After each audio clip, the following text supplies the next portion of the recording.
Don't do it. Don't do it. All right. Very far away. So quick little video for Miss Piper. It's nothing magical. It's only been a couple of days. I send it at the end of the week, but she started in the middle of the week, so it's not been a full week yet. So a couple things. First thing for her, she is a submissive eliminator. I don't know if you could tell in the screen, but there's wetness all over the floor from me mopping. So what I've been trying to do is when I give her attention, I want to keep moving so that she doesn't really have, just to limit her ability to like squat in peace. All that is just her a little bit nerviness, like she just loses control of her bladder. So the only problem that I have is when I put leashes on, which is why I had to mop the floor, because I've been working we've been working on that. Like I want to reward confident behavior and keep her up and moving so that she can't really squat, but I have to put the leash on, so there's that. So we'll get there. She's just a baby. Most of the time for females, they grow out of that depending on early spay. I've noticed like a lot of, and this is just purely speculation from the dogs that I see, it's not a proven fact, but when I see a lot of like really young females have this issue, if they are pediatric spay, then that tends to stick with them a little longer versus if they are left to mature a little bit. So like my female shepherd was a really bad peer when she was a puppy, and then when she hit sexual maturity, that kind of went away, and she's intact still. So she's 3, she's got all her bits, and she doesn't have that problem anymore unless she's like under like extreme stress or fear, which doesn't really happen. So I'm not saying don't spay her, I'm just an observation. If you let her grow, maybe she might mature out of it, but otherwise training anyway.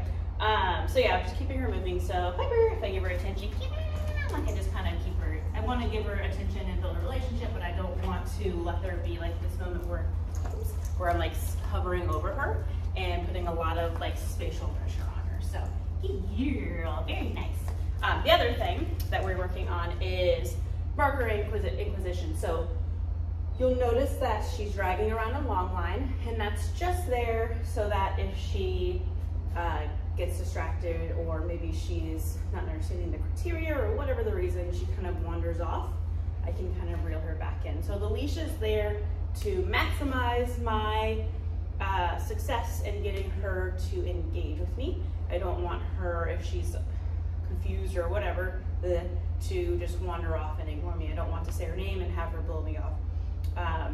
Not that she's really doing that in this environment, but I kind of want her to get used to this picture so that as we add in distractions, she already knows what this means and it's on a new picture inside of a new picture. So it's just going to strengthen her ability to, if I say her name, she responds to it, she's going to get paid, and it's going to limit the ability for her to just ignore me.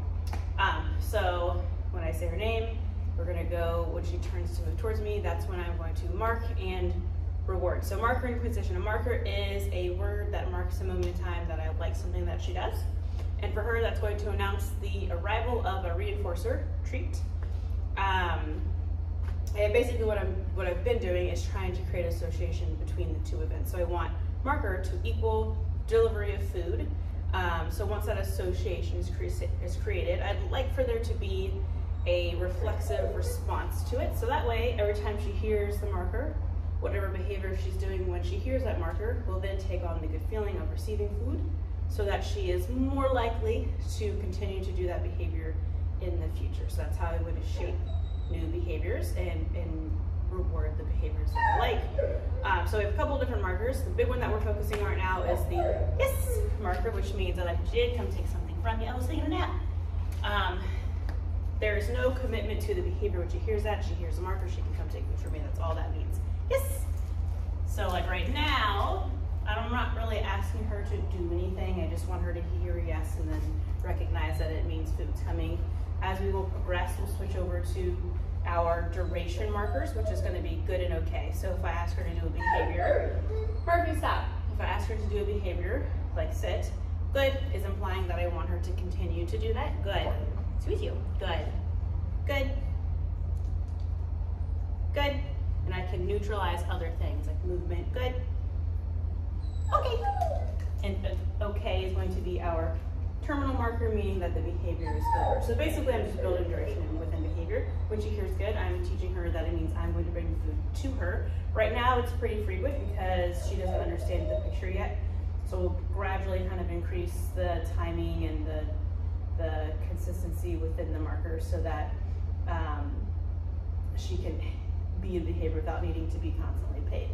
And then again, okay is the release out of that so that she understands you have to be in here until I hear this word. Right now, it's just creating that positive association. Eventually, we'll add rules in through leash pressure. So as I start adding in distractions and she's getting paid for dealing with that, if she breaks out of behavior, I can say, nope, use leash pressure to guide her back into that behavior, and then release the leash pressure when she's back in behavior and go back to good paying her. So that's how I will add rules. And independently, I will teach her how to respond to leash pressure. So that's going to be me luring her into a behavior as I add just a little bit of tension, just enough for her to feel it, not actually feel the need to respond to it.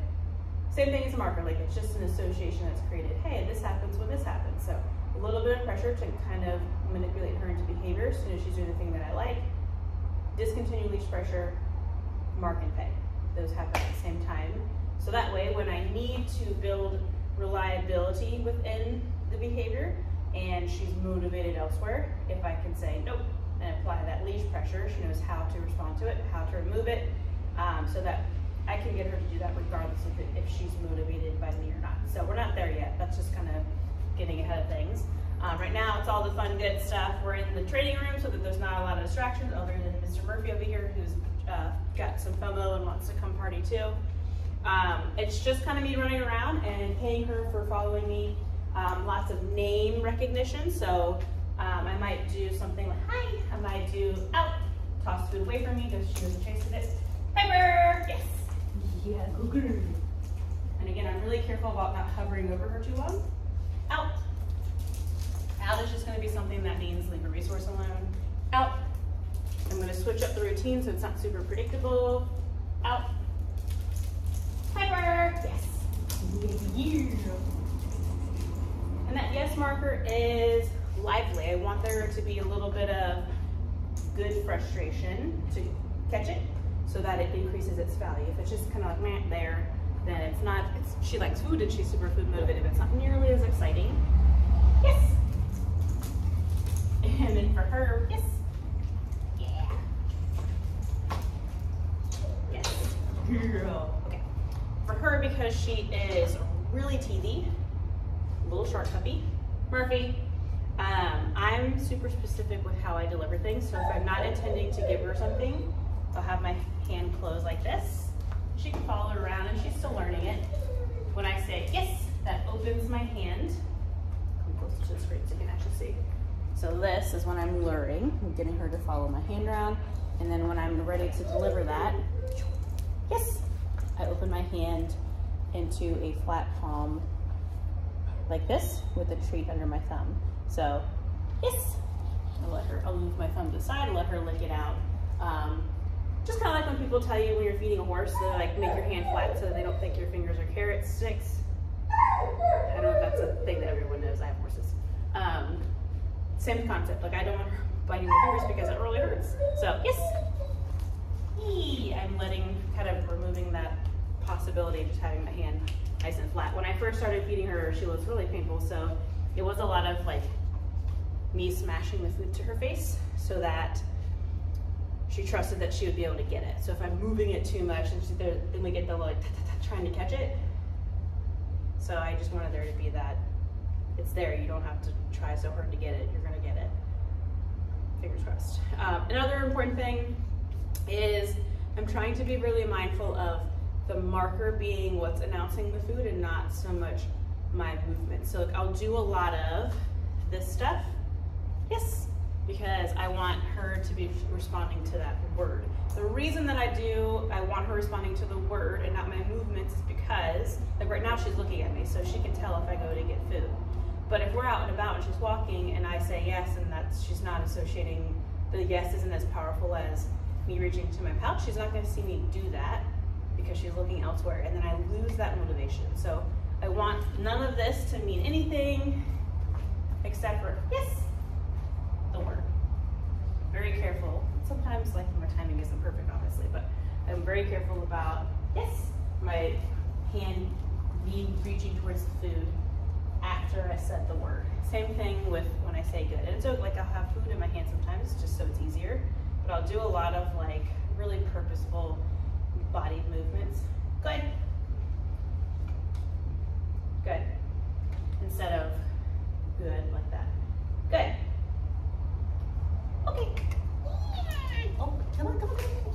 Oh, good, we didn't do it. Yay. Good job. All right, that's enough of the video. That went a lot longer than I thought it would. Yeah.